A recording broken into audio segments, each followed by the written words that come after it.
In this trade and in life, people will talk. They will talk about you. They will criticize you. They'll talk about how you're doing everything wrong.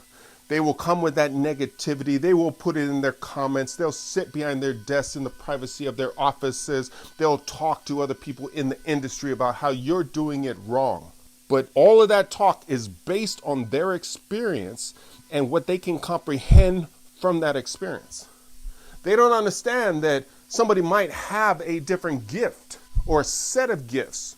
You see, we are all created different. We are all created with our own individual gifts. And we have to have confidence in ourselves, confidence in all of the experiences that we've had, and our decision-making skills, our problem-solving skills, to look at any particular situation and make a different decision than what's normal. And at that point, some people, they rise and they thrive, and other people will fall based on your experience. Now, on Saturday's video, I talked about a buyer that demanded that our company give a 15% decrease in price across the board, coherent lasers, that's who I'm talking about, and we refused to.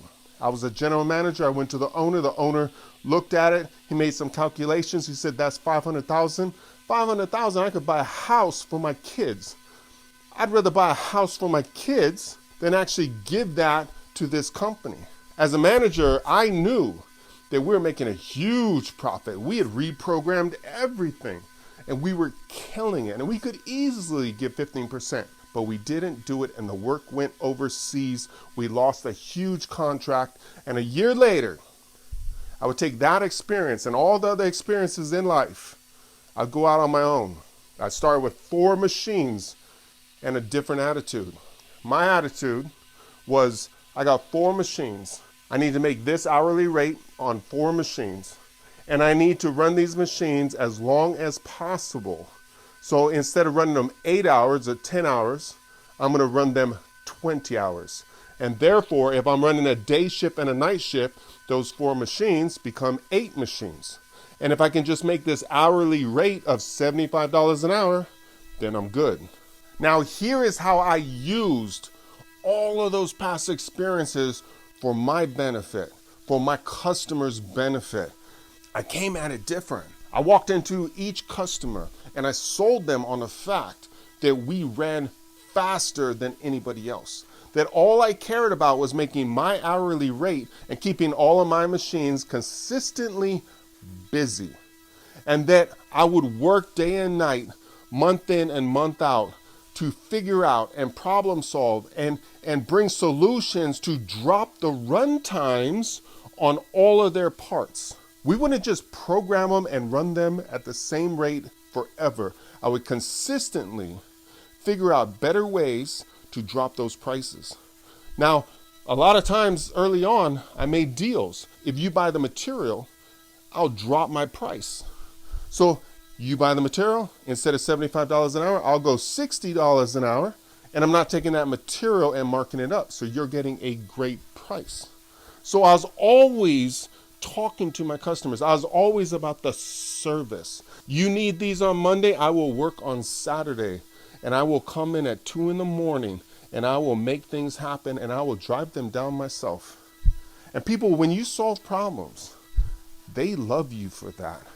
When they know that you're consistently figuring out how to drop their prices, they love you for that. And they stop quoting other people because it's about that relationship. Now, this philosophy served me well during my first 2 years in business. But after 2 years in business, when I was working with Schilling Robotics, when we were doing the majority of the parts for their new ROV, remote operated vehicle, the UHD heavy duty ROV that dropped down 13,000 feet under the ocean surface, titanium parts, Inconel parts, aluminum parts, plastic parts. We did all of them at a fraction of the cost of the other vendors. Now, the other vendors would sit back and they would talk and they would say, Titan's going to go out of business, but they didn't understand that I was running fast, but there was an art in it. We would run fast while taking the pressure off the tool. Then we'd come back and kiss the parts. We'd hit spec perfectly. And we did it day in and day out, week in and week out, month in and month out. And Schilling Robotics loved us. So that's when I looked at the platform, I saw an opportunity, and I made a deal of a lifetime. I called a meeting with the owner of Schilling and all of his top people. I walked into that meeting and I sold them. I stood up in the room, I did a PowerPoint presentation, and I broke down the entire manufacturing process for all of their parts. And I explained to them, this is where the time is in roughing. And this is why we're better than the other vendors. And this is how we're decreasing their prices while we're still making money. And I explained to them that I'm the head programmer at my company. And all of my time is going into programming. And then I have to go quote all of these new jobs. Now, we've been working together for over a year and we have no rejects. You guys love us. We love you. We have a great relationship. So here is a proposal. Since we're running a lot of titanium and steel and stainless and aluminum, and you guys buy in bulk and have crazy prices, you purchase all of the material for us, and therefore you save money right there. Because if I purchase it, I'm going to add a 15% price increase to the material for the trouble. So you save money for purchasing it for me, and you pay for the anodizing after the fact, and then I will charge only for labor. Instead of charging you $75 an hour to $125 an hour, you can simply give me the price. Take out the material, take out the anodize, take what's left over, drop it in half, put that on a purchase order, and I will honor it. So I'm only going to quote labor, and I'm going to put my tooling in the labor. Now, I had a secret weapon in this philosophy because I knew the other vendors were charging a huge amount, and I knew that they were running incredibly slow, and they weren't willing to serve the customer like I was. They weren't willing to drop those prices. Now, dropping prices is one thing, but if you can do it and still make money because your efficiency is rising, then it's a good thing. We signed that deal. I shook Tyler Schilling's hand, and we ran 3 shifts. Monday through Thursday, day shift, night shift, weekend shift, 12, 12, 12. Guys worked 3 days, boom, and they got paid for 40. We worked 3 shifts and we absolutely killed it, making a 40% profit after everything else was paid for. And while making all of those parts, we brought in SpaceX, we brought in Blue Origin. We took that knowledge from the subsea and making all of those titanium and Inconel parts, and we put it into solving problems for the aerospace industry.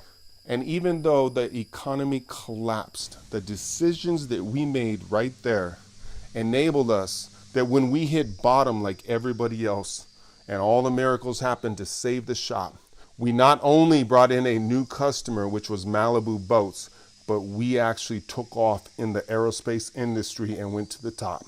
Boom. I love you guys. I love this trade. So the moral of the story, take the experiences from your past, from all the shops that you ever worked at, from being under all those leaders, bundle it all up throughout the bad, take in the good, make your own decisions, stand bold with the gifts that you were given, and walk boldly into the future. I love you guys. I love this trade. Please hit the subscribe button, hit the like button, ring the bell. Boom. I love you guys. I love this trade. I'm out. Boom.